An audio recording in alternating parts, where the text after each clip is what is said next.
As a quick review, last class we talked about why so many Romans converted to Christianity. So here are the main reasons. The first is it offered a personal relationship with a god. In contrast, I taught that their god cared about everyone. In contrast, the Roman gods really didn't care about anyone in particular. They would just as soon as crush you because they thought it was funny than help you. Whereas the Christian god offered a close relationship where they said that their god cared about everyone as individuals. It also promised an afterlife after death that was pretty much paradise. In contrast, in the Roman religion, they promised that only those who did great things, like heroes and emperors, would go to paradise. The Christians said all you had to do to go to paradise after you died was be a good person. It also promised hope and equality to those without power in Rome. Anyone could join this religion, and they actively tried to convert others to join it. Now, in contrast, in the Roman religion, there was no equality. There were emperors, there were patricians, there were plebeians, and there were slaves. In Christianity, it did not matter whether you were a Roman emperor or the lowliest enslaved Germanic tribesman. You were all equal in the eyes of that Christian God. And finally, because of the Pax Romana, it was safe to travel and spread this religion around, because after all, there was no civil wars to fight, so people could travel from one end of the empire to the other without fear. That leads us to our main topic today, which is the collapse of the Roman Empire. Now, Rome at its peak looked like this. Everything in red was controlled by the Roman Empire. And by 117 AD, or 117 Common Era, as we talk about in this class, Rome controlled everything from Hispania in the west to Mesopotamia in the east, from Egypt in the north to Britannia and the borders of Germania in the north. The Mediterranean Sea, as you can see, was completely encapsulated by the Roman Empire. They controlled every ship, they taxed everything bought and sold, and they controlled the lives of everyone within their empire. This was their peak about 800 years after Rome started out as a small village in the center of the Italian peninsula. Our goal is to learn how this mighty empire collapsed. Now, on our timeline here, you can see that Rome was on an upward trajectory from about 500 Common Era until about the year 1, or before Common Era, to about 1 Common Era. The Roman Republic was run as a type of democracy with many civil wars and other problems that come with democracy. At the end of that period, Julius Caesar became the last dictator and ended this democracy. His murder resulted in yet another civil war, and his adopted son, Augustus, becoming the first emperor of Rome, turning it from a republic into a dictatorship run by the Roman emperors.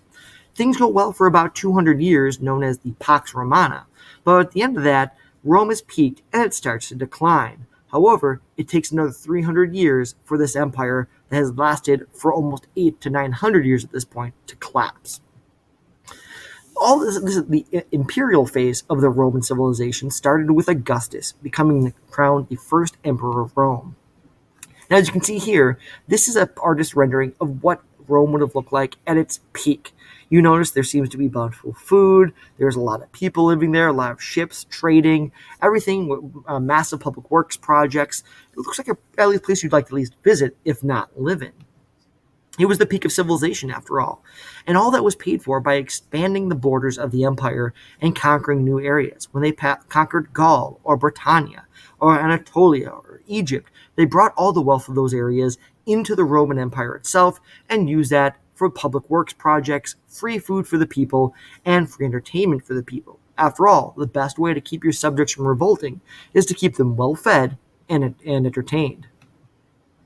A lot of this had to do with the rule of 5 good emperors. So during the Pax Romana, there were said to be 5 emperors that were actually really good, competent rulers. They cared for the people and they knew what they were doing.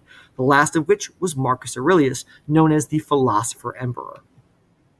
Now, it's during this time that the Roman Empire actually was able to build its massive aqueducts, the Pantheon, which is still today the world's largest freestanding concrete dome, the Colosseum, and the roads that connected the empire. These are massive public works projects. You might want to stop for a second and think for yourself how civil war could stop these achievements from happening. The short answer is that if people are fighting each other, they don't have time to build these things or keep them in working order. War also results in things getting destroyed, and it's very easy to destroy an aqueduct in order to, deny a city that you're fighting access to fresh water. And without fresh water, a city dies.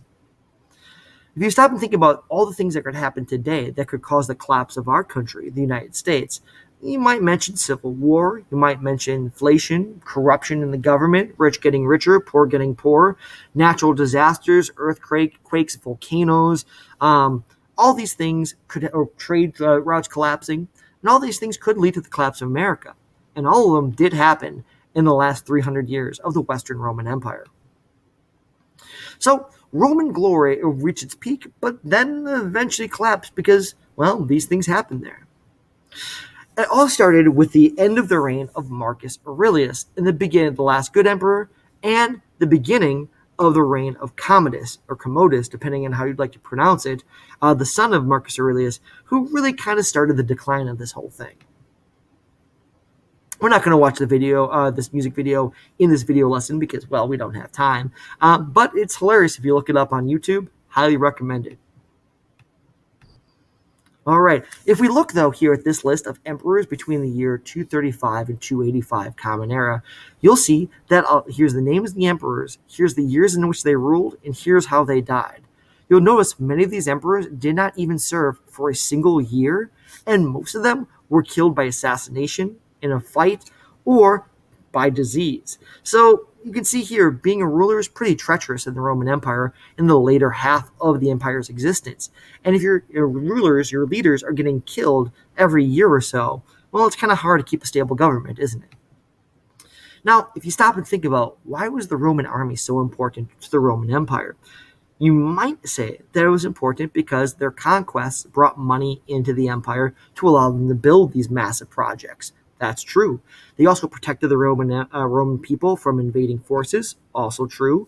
And they also built the roads and bridges that helped trade continue, as well as kept people trading safe. All of this is true. Now, the problem is that if they get lazy and decide they're not going to do their job, well, that can lead to a collapse of the empire itself. So if we look here, this is an account from the year 400 Common Era. This is within the last 100 years of the empire's existence. You can see here it says that foot soldiers used to wear breastplates and helmets. So they used to wear armor over their chests and their heads.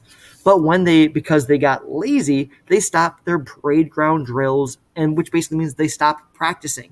And because they stopped practicing, they said the armor was getting too heavy, and they asked the emperor to not have to wear armor and helmets anymore. You can see this might get bad when you're fighting other people. If you're not wearing armor and helmets because it's quote unquote too heavy for you, you're not going to be much of a match for invading armies. And well, archers are going to be a massive threat to you. Think back to how the Greeks were able to have the Persian arrows bounce off them because of their superior armor. Now take that armor away, and you can see how bad this could be. The result was that many troops would actually run away rather than fight because, well, they knew they had no armor for protection.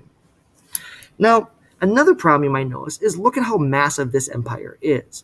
It stretches all the way from the east to the west here of the Mediterranean. This is a huge place 2,000 years ago. You might say the quickest way to get a message across it is by boat or by horse. Some quick facts here, though, is that this is about 2,700 miles wide. It would take 42 hours by car or 4 hours by plane today to travel that far. That's the same as the distance from LA to New York. A sailboat today can take about 10 days, or back then could take up to 10 years, depending on weather, waylays, things like that. Ideally, it would actually take closer to the 10 days, but it was not consistent. You had to worry about weather, winds, and all kinds of problems. If you're taking a horse, well, a horse can only run for 2 miles before they need rest and can only cover 20 miles a day if they're going at a slower pace. So going 2,700 miles by horse, that's going to take you a long time. There was no phones, no internet, anything like that. So those are really your two options, boat or horse, to get information from one side of the empire to the other, which can make ruling it pretty difficult. Now, if we stop and think back to our Greek unit, you might ask yourself, if you remember, why did Alexander the Great, who started out here in Macedonia, why did he travel east and conquer the Persians instead of traveling west to conquer the Roman Republic that was, well, in its earliest days at that time? The simple answer is the East had money and resources and, well, civilization of notoriety. The West had nothing. There wasn't really anything there worth conquering. Well, Keep this in mind because by the time Rome reaches its peak and start going down its downfall, Rome controls the east and the west. And it becomes really too much burden for one person to rule. So the Emperor Diocletian decides he's going to divide the empire in half. He's still going to control all of it, but he's going to live in the Greek-speaking east, and he's going to have a couple buddies of his help him run the Latin-speaking in the west, hoping that this will make things more efficient. Of course, you can predict why this might be a bad idea. Well, because it leads to civil war, of course. But why would Diocletian take the east instead of the west? After all, Rome is in the west. Why would he live in Byzantium and rule from the Greek-speaking east? Well, the answer is because despite what you might think about Egypt and the Middle East, it's not all sand. It's actually got immense civilizations, lots of natural resources, and most importantly, it's where a lot of the food was grown. So that's really where the wealth was. You wanted access to that. But of course, this led to civil war, the empire being split into two with two separate emperors, one in the east and one in the west, until the Emperor Constantine decided he was going to reunite the empire under his rule. Now, the story goes that he prayed to the Christian god before an important battle and was given a sign in the sky that the Christian god blessed him. The result was that he won the battle, he converted to Christianity on his deathbed, and legalized Christianity across the empire. He also moved the capital of Rome from Rome to Byzantium. He then renamed the city of Byzantium Constantinople after himself. Why would he move it there? Well, there's a lot of reasons. The number one reason is if we look at the map here, Byzantium is located right here, and all these lines indicate trade routes. You'll notice that Rome right here doesn't have many trade routes going through it, but Constantinople has those trade routes connecting far east to India and even China and Africa, making it a much better place to control trade. It was also a lot easier to defend this location because where it was located. But of course, once Constantine died, civil war erupts again and the empire is split in two. By the year 476, the empire in the west is no longer governed by any emperor and is divided into smaller kingdoms, entering a period we call the Dark Ages. In the Greek-speaking east, the empire lasts for another 1,000 years, being ruled by Roman emperors in Constantinople. And now, there are many different things that can cause the collapse of this empire, or did lead to the collapse of this empire. You can see a lot of them here, many of which might look familiar to you. Military interference in politics. No one was interested in running for office anymore, or being part of the government. The empire was very divided. People weren't confident in the empire. They thought that it was corrupt. There was a growing gap between rich and poor. Things were costing more. Trade routes were being disrupted. There wasn't enough food for anyone.